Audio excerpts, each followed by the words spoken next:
पैंसठ वर्ष से बसे लोगों को उजाड़ने का आदेश, गांव में शोक की लहर और मचा हड़कंप।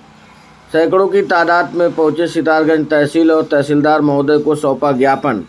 ज्ञापन में कहा गया है कि 65 वर्षों से इस गांव में कृषि काश्त करते हुए अपना जीवन यापन कर रहे हैं। तो ग्रामीणों की कहानी सुनिए आप इन्हीं की जुबानी सितारगंज से।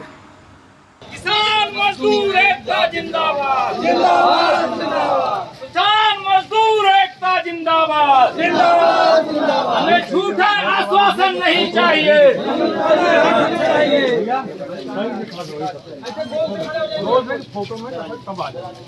किसान एकता जिंदाबाद।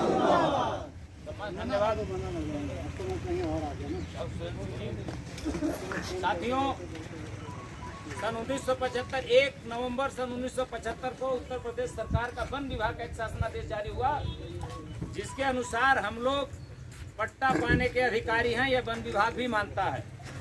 अभी मैंने ITI लगाया पिछले महीने 8 जनवरी 2023 को वन विभाग के मेरे क्वेश्चन का जवाब है सवाल का कि अभी तक सिंचाई विभाग ने हमें यह भूमि हस्तांतरित नहीं की है।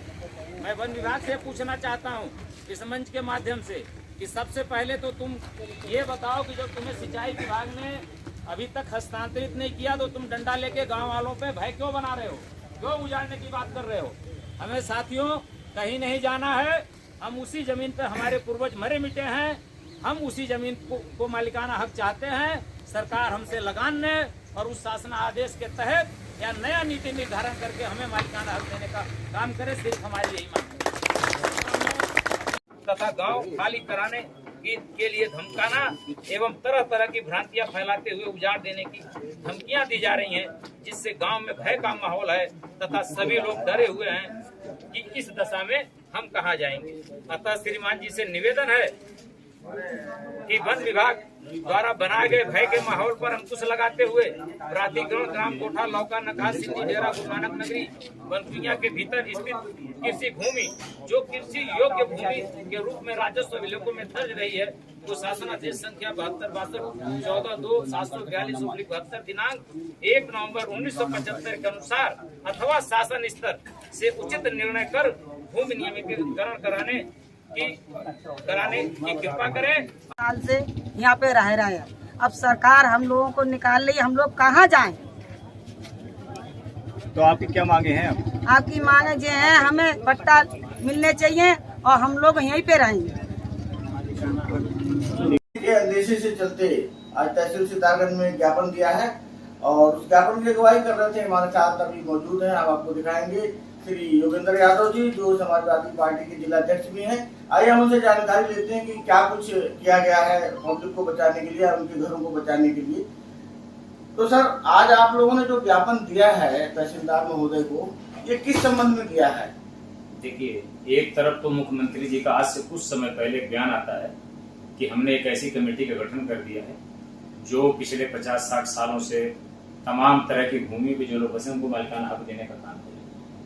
ठीक उसके अपोजिट दूसरी बयान मुख्यमंत्री जी का आज से कुछ हफ्ते पहले आता है, सारे अधिकारियों की संयुक्त बैठक करते हैं अपने सचिवालय में कि सभी विभाग गैर कानूनी तरह से बसे हुए लोगों को चिन्हित करें जिनको अतिक्रमणकारी की संज्ञा दे रहे हैं और उनको उजाड़ने की व्यवस्था करें।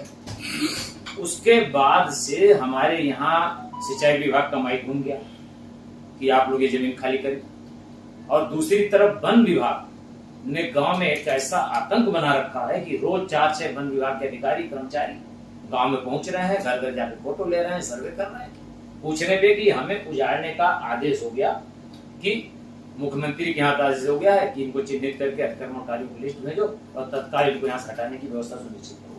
नहीं तो मैं ये जानना चाहता हूँ कि सरकार ने जो फरमान जारी किया है कि यहाँ से हटाया जाए, उजाड़ा जाए, उसके एवज में आप लोगों को बसने का भी तो कोई इंतजाम किया होगा? कोई हम बसे हुए हैं ना, हमारे तो बाप दादा यहाँ बसे थे, तराई आबाद करने में हमारे लोगों का योगदान रहा। और उसके पहले सन 1958 तक के हमारे पास प्रमाण है कि हमारी जमीन राजस्व की जमीन रही वो अभिलेखों में। उसके बाद 64 से लेके 75 तक वो सिंचाई विभाग के स्वामित्व में रही और राजस्व से जमीन सिंचाई विभाग को ट्रांसफर हुई तो हम तो सीधे कह रहे हैं हमारी जमीन वन विभाग को दो, हमारी जमीन सिंचाई विभाग को दे दो, सॉरी हमारी जमीन राजस्व विभाग को दे दो, राजस्व विभाग हमें रेगुलाइज करे। और एक तरफ हमें शासनादेश भी मिला 1975 में, 1 नवंबर 1975 को बाकायदा उत्तर प्रदेश सरकार का शासनादेश जारी हुआ, जिसके तहत हम लोगों को मालिकाना हक दिया जाना था। आज तक हमें मालिकाना हक तो दिया नहीं। और अभी 8 जनवरी 2023 के वन विभाग के ITI के जवाब में वन विभाग का कहना है कि हमें जमीन आज तक जो है सिंचाई विभाग ने ट्रांसफर नहीं किया है। तो जब आज तक ट्रांसफर नहीं किया तो मुझाड़ने क्यों आ रहे हो? तो यही तो हम दोहरी बातों के बारे में हम सरकार को जगाने के लिए आज तमाम सैकड़ों की तादाद में, हजारों की तादाद में आज ग्राम गोठा, लौका, गुरु नानक नगरी, बरगुइया, सिंधी डेरा के तमाम लोग आज तहसीलदार महोदय को मुख्यमंत्री के लिए संबोधित ज्ञापन भेजा और उसमें यही मांग रखा कि दोहरी नीति कैसे? एक तरफ आप कहते हैं हम आपको रेगुलाइज करने की व्यवस्था बना रहे हैं, दूसरी तरफ आप जो है एक आदेश जारी करते हैं लोगों को उजाड़ने की व्यवस्था बनाओ। और रेगुलाइज करने की प्रक्रिया में तो अभी तक तो कोई संबंधित अधिकारी हमारे गांव में आया नहीं। सर्वे करने के लिए मुख्यमंत्री का आदेश है कि आप लोगों को रेगुलाइज किया जाएगा, उजाड़ने की प्रक्रिया में वन विभाग और सिंचाई विभाग आ गया। तो इसलिए गांव में आतंक का माहौल है, गांव के लोग आतंकित हैं, बच्चे सो नहीं रहे हैं, लोगों के घरों में खाना बनना बंद हो गया, लोग परेशान है, हम जाए तो कहाँ जाए, चौथी पीढ़ी में आ गए। इसलिए हम लोगों की दरख्वास्त है सरकार से, प्रशासन से कि इस तरह का भय का माहौल ना बना करके लोगों को मालिकाना हक दें और जो भी राजस्व सरकार को हम लोगों के ऊपर जो भी राजस्व निकलता हो वो राजस्व हमें मालिकाना हक।